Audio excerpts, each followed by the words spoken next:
Here we go with Treehouse of Horror 3. First broadcast October 29th, 1992. And for those of you keeping score, this is episode 9F04. My name is Matt Groening. Hi, I'm Wally Wolodarsky. Al Jean, I was one of the showrunners and one of the writers on this episode. Jay Kogen, one of the writers of this episode. John Vitti, one of the writers.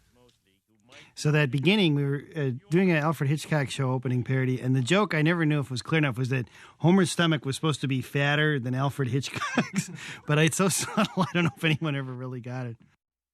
One thing I can say about this Halloween show, people will ask me how many changes we make in a show, and this was an episode where I believe after the color version had come back from Korea, so we had about 6 weeks to air, we made 88 line changes or something approaching 100 in this episode.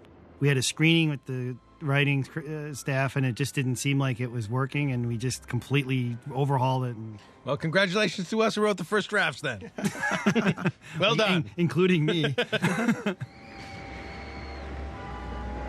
I remember with these tombstones, too, there was a point where we were going, these are just so hard to think of new ones, we abandoned it. We used to do canceled TV shows from the previous season, and some of our friends were working on them, and we You didn't like that.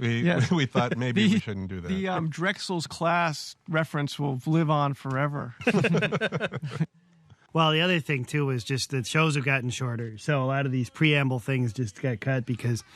And we thought we didn't need to do a disclaimer about how scary the show was, seeing as people were aware of what it was by seasons 5 and 6. Now, I believe that we were the cartoon that pioneered the use of non-boxer short underwear. I mean, of tighty whities? Yeah. As they're called? Because usually the comedy version of underpants used to be red polka dot boxer shorts, right? And we thought... Well, I'm sure that's because the Hays Code said that if you showed anything that you showed any bulges in the underwear, that would be too much for the viewing audience. I'm sure that's why boxers, were always seen on screen. But Homer, fortunately, has no balls that anybody can ever see. Though you maybe want to go back and freeze frame it just to check, because you might be able to see just a slight indent of his penis in the tighty whities. Homer, you're ruining it. Yeah, well, it was an evil game. This is a game. I know we played this game as kids where you pass the stuff around. Yes. I think it was also in a Ray Bradbury short story, if I'm not mistaken, where it turned out to be real. I didn't have a real childhood, so I only heard about this kind of stuff. Oh, we would do this every other day. Yeah, it was always fun. Yeah. Oh, it's probably an eyeball this time. I always felt like doing the Halloween thing was like a really plum assignment. Yes. I really always wanted to do it. The best Simpsons gigs. The government. I didn't earn it. By the fourth season, the guys who had to do the hard work, mostly Mike and Al, were saying, do we really need another Halloween show? No, I was saying, maybe we don't really, have enough ideas for Halloween segments. Of course, now it's the most popular episode every year. It's such a tradition, so I was certainly wrong about that. Well, it was much harder for you guys, and everybody who didn't have to do the work would scream, no, we got to do another one, and you guys would eventually give in because we were so insistent. I like the idea that we have these rules in the show, but these are fantasies. I know. That we get to break all sorts of rules. Well, I need something. I can say that the title, Clown Without Pity, is a parody of a song, Town Without Pity, which we were debating whether anyone had ever heard of it, but now you have. Take this object. And this What was were the Chucky movies out, or is this a parody of the No, Twilight this is Twilight Zone? Zone. It's the Twilight Zone. Which is just what the Chucky movies were inspired by, about the evil doll. Well, it's also a trilogy of terror. It's like... Well, that guy's from Gremlins. It's a basic smashing together of several things that we all watched on the 4:30 movie growing up, That's bad. Can I go now? This, I remember, was something we added. I remember in the room we would say, a lot of our jokes are like old vaudeville routines. And the classic one is, oh, my Mercedes just went over a cliff. That's bad. Oh, my ex-wife was driving it. That's good. And so we just thought, okay, the show is short. We got to add stuff. We'll just do a lengthy that's good, that's bad, where we don't need much new animation. Dad, this is the best birthday I've ever had. I mean, this is straight Twilight Zone. It's the Telly Savalas one, right? Isn't it? Right? Yeah. Am I crazy? Yeah, with the evil doll. Right. Grandpa, you said that about all the presents. I just want attention. And in environmental news, scientists have announced that Springfield's air is now only dangerous to children and the elderly. Woohoo! I'm Krusty the Clown. One thing I can remember, too, I think we had a long time figuring out how to solve this, how to end the show, both what it was that made the doll stop killing and then the very, very end, which I think came in late, the Love American style thing. Yeah, with what? See, this is Trilogy of Terror with Karen Black. Remember that? Like, everybody around our age was flipped out by the doll that chased Karen Black around with a knife. Well, we made a Krusty the Clown talking doll around this time, and it was all this stuff. It was really good, but then the company chickened out. Well, I will say, now you see Simpson action figure sets where it is like Halloween show 4, or this was the third one, but where you see King Homer, and I just go, I can't believe these are figures. We were just writing these episodes. I never dreamed they'd be, much less that there'd be a Stephen Hawking action figure.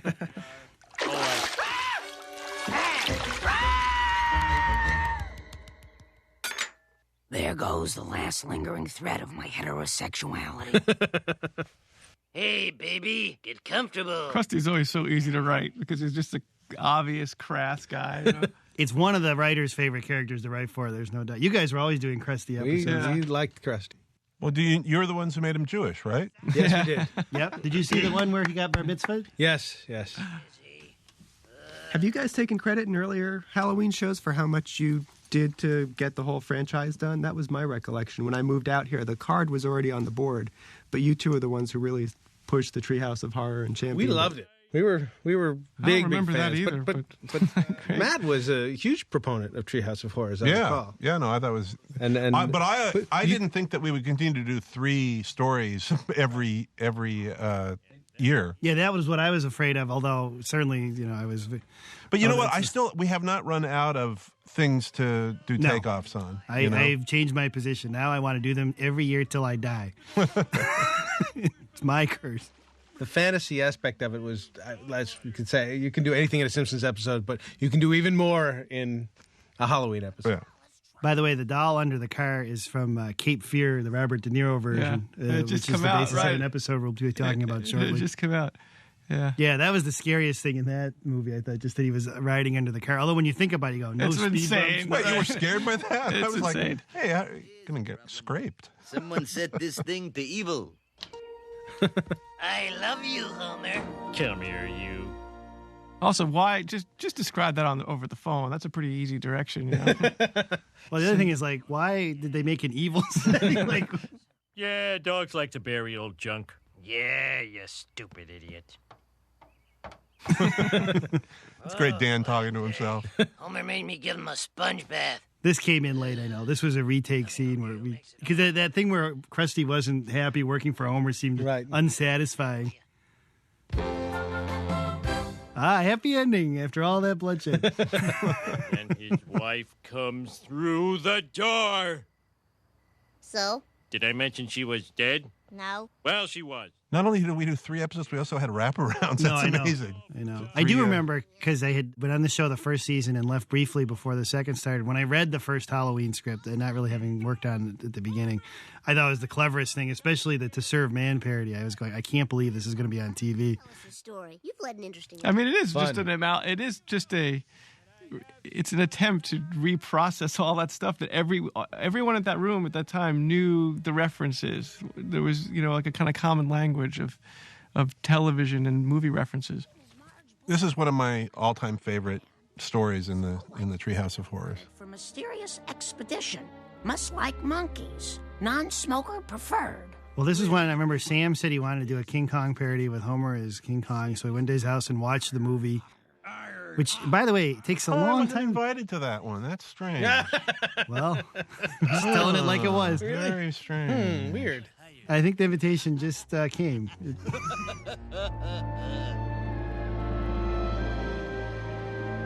Hey, I heard we're going to Ape Island. Yeah, to capture a giant ape. I wish we were going to Candy Apple Island. Candy Apple Island? What do they got there? Apes, but they're not so big. Okay, well, when we were working on this, we watched the movie, and it takes a long time to get to King Kong.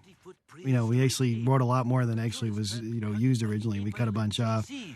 Either way, we're going ashore. Am I going too? Of course. We wouldn't think of going without the bait. That is, the bait thing beauty, the bathing beauty. I covered that up pretty well.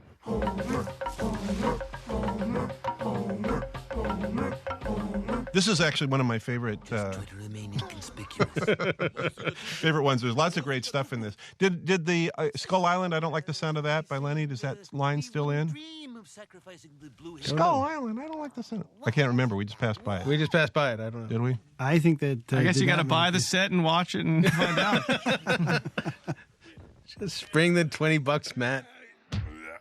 I will say the joke about women and semen don't mix reappeared in the movie 28 Days, which is a futuristic vampire movie.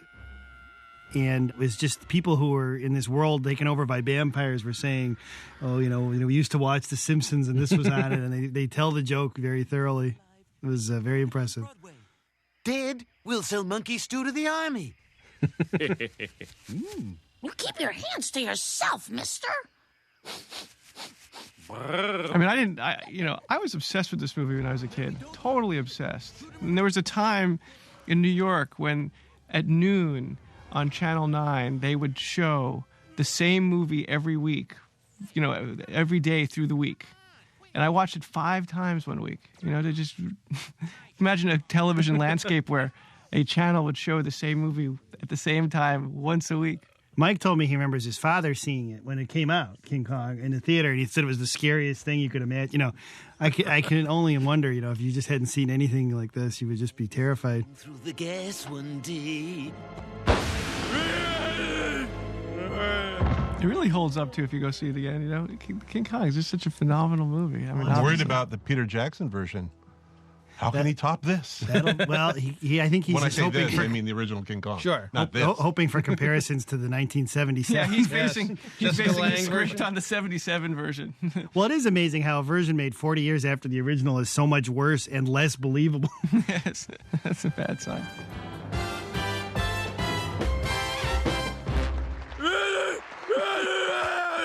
What kind of show you got for us, Mr. Burns? One thing we realized watching King Kong, the original, is the show is not very exciting. For 2 minutes you see King Kong, but he's just chained there. He doesn't tell jokes. He doesn't do musical numbers. The show in Mighty Joe Young, which is boring. a rip-off movie of King Kong, is much better. But there was an awareness that he would break free and make a big commotion and make the show very exciting. But of course, that's what ruined the show. No, I'm telling you, that was the big picture plan that Max Denham didn't talk about. I have to admit, I did see King Kong on Broadway, and I was very disappointed. It's after a half hour, I walked out. I just want to say, look at the size of that platform. Is a fantastic joke. Come on, what you gonna do? Run amok in downtown Springfield?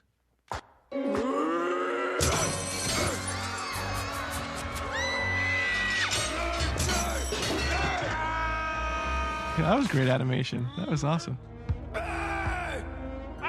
A lot of this is specifically designed to resemble the way Kong was animated in the, was it Ray Harryhausen that did the animation? It was for this the original. One? For King Kong? For the movie King Kong. For the original. So no, what that's not Harryhausen. The sound of King Kong was originally? I thought it was Ray Harryhausen. No, was it showed what's his name? I can't remember their names. It was 2 guys.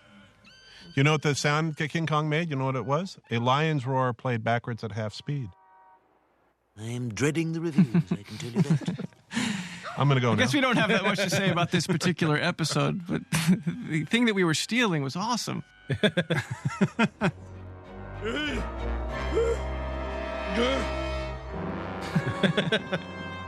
other thing I remember from the movie was the guy who was putting on the show is always trying to think of angles like, I got the angle, Beauty and the Beast. And it's like, maybe your angle is just a scary monkey. giant monkey that you've never seen before. To be 2 steps ahead when people are bored.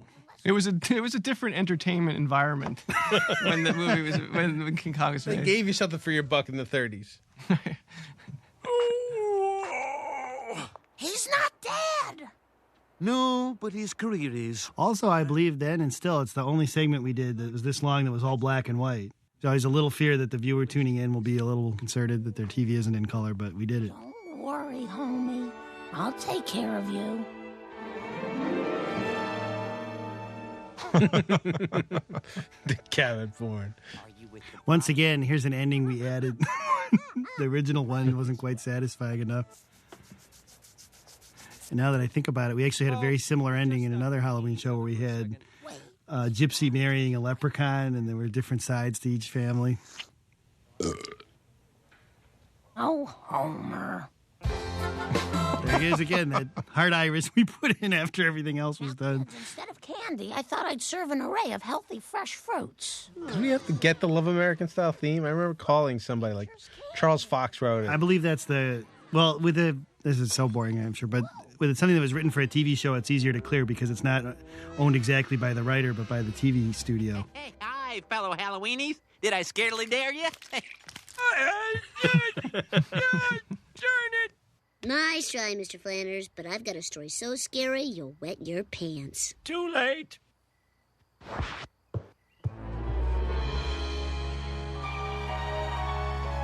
From Another A classic. Apple to Z Zebra, Baby's first pop-up book is 26 pages of alphabetic... Well, at this point, I think we were less concerned with the violence. Yeah, we just figured, you can get away with a lot, and so we're not as worried about it. This one has the line, to the book depository, is it? I think we'll see that in a few minutes, yes. Well, but we did have the warning at the beginning. We've given up on doing the warnings. Well, again, two reasons are the length of the show is shorter, and we just figure everybody's aware of the show. In fact, it is usually our highest rated episode of the year. So. And also, we've helped with, the degradation of American culture. So that was everybody's just said caught on the up with floor it. of the House of Representatives, I believe. Are you serious? Yep. Yeah. A woman from, I think it was New Mexico, was critiquing us in particular. Cool. Ow! Oh! Oh!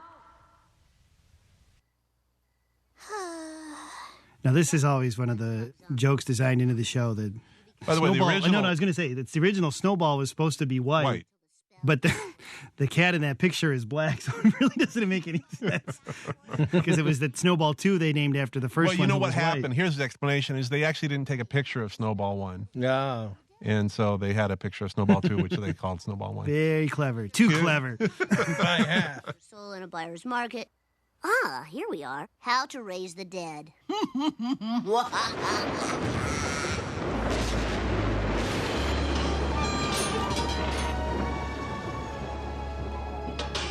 It always seems to me that raising the dead, bad idea, just from the get-go. Really, what do you get out of it? Now, this joke, which a lot of critics cited, I put in the script just because we had these animated shows that came after The Simpsons, which failed. And just ironically, they were all animal titles. But Right. it wasn't like it was just a lucky coincidence that they all made sense. And actually, Family Dog was a Hey, really good my name's episode. We didn't draw the Great. cat the right color, spell the writer's name right, nothing. We sucked. Quite an honor. They prefer to be called... No, that's scary. Really? Yeah, there's a number of things in this one that are already outdated. Waldo, I'm sure Right. nobody remembers. Yeah. And wearing a record cover over your head is something that every baby boomer kid can remember, and I'm sure it makes no sense at all That's to right. kids It's a now. CD cover you can't wear on your head. The whole episode is a satire of Night of the Living Dead more than anything, the zombies and the camera angles. Well, howdy, strangers. What can I do you for? Brains. I have a portable typewriter at my studio, and my kids were laughing uproariously at this ancient device. We did something very bad. Did you wreck the car? No. Did you raise the dead? Yes. But the car's okay. All right, then. Martin Prince, report to my office at once. And bring that big, juicy chess club brain of yours along with you. This was a little influential on the later Halloween segment where they're actually eating the children because they had run out of food at school.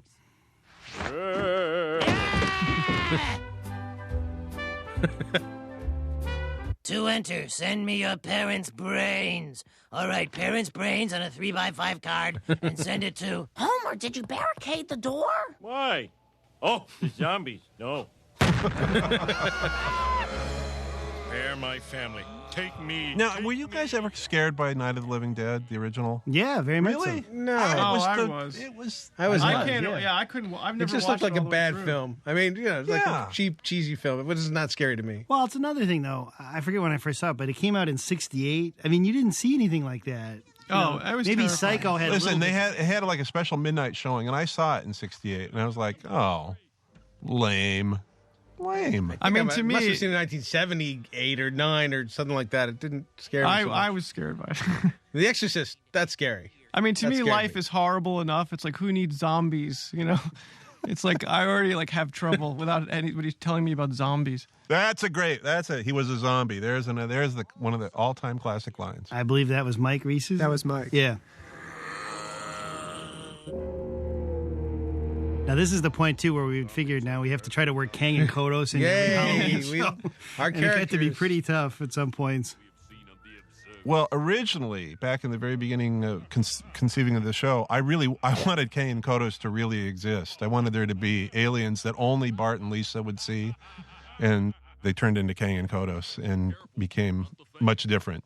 We tried putting them in a non-Halloween episode once at a table read, and we got a lot of disgruntled murmurs and angry stares. Yeah. People acted like we were just lost our minds. Insanely violent and fantastic.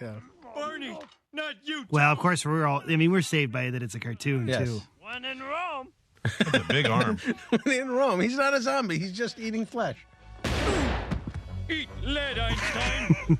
No, there's really no twist to this ending. Homer just murders a bunch of zombies. All the great... Well, I guess to say show's over Shakespeare. Yeah. That's a little bit of a wordplay.